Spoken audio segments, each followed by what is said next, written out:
بسم الله الرحمن الرحيم. السلام عليكم ورحمة الله وبركاته. بعد السلام waliba eedan ka faraxsanaa geeka intii aan ka qayb galay barnaamijkii isla xisaabtanka ahaa ee golaha wasiirada maalmahan dambe madaxweynaha iska wareysadayeen oo ahay xoojinta macnaha wada shaqeynta wasaaradaha iyo xafiiska madaxweynaha oo la gol lahay intii la ka hormariyay howlaha socdaan geeka wali nasiib u leedahay intii oo warbixin loo dhageysada ka saabsanayd waxqabadkii sanadkii una shaqeynay wasaaradda ganacsiga iyo warshadaha aan wasiirku ahay alxamdulillah warbixintii aan dhiibi bacdi wali nin qabsoomay iyo wali nin qabsoomo waay iyo caqabadaheena qabsadiya isku wareysan madaxweynaha su'aalo badan oo weydii marka howlina si guul ah ka dhamaatay alxamdulillah intaas ku dib wali faday inaan fursadan ku faa'iideysada shacabka reer Koonfur Galbeed guud ahaan Soomaaliya gaar ahaan shacabka Koonfur Galbeed Ramadaan Kariim ganacsatada si gaar ah wali fadayni ana la dardaarmo oo ah fariin intii aan gudbiyo ka saabsan xilliga barakeysan oo laga jaro Ramadaanka awshay inii dadka shacabka lan turo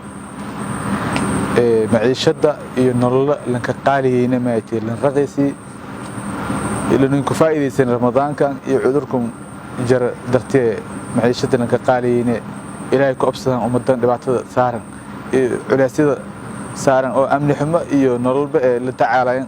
yoona in ka darsaneen dhibaatayna in gurmadan oo caawiyaan ganacsatada wali ku ogaynay dad caawiyo dad helan dadkii dhibaataysan intii wal taran ma ku ogaynay intii dhibaateeyeen saas darteed ganacsatada ka saanay ummadan caawiyo jirtay haddana mar rabaan dalku codsaanay bilin Ramadaan fadlashay intii dadka caawiyaan gargaaran dadka dhiban oo nolol aan haysan cariirka jaran dadka kaamka jaran dad kasto baahan gurmad bini'aadamnimada wal deersiyan salamada haddana dadka wal haysan nafsasho wal haysan ilaahay barakaay laakiin in culeyska ku dul qaado lan saarna qiimaha wala gadaan wal ku badan macnaha la ku faa'iideysana arintan oo Ramadaanka iyo cudurka jardartiye ee ganacsiga fariintaas kala dardaarmay shacabka guud ahaan iyo walaalaha Ramadaan Kariim ilaahay ma ay tii soonkum fadlashay iyo خير شيء أجر شيء إلهي نسي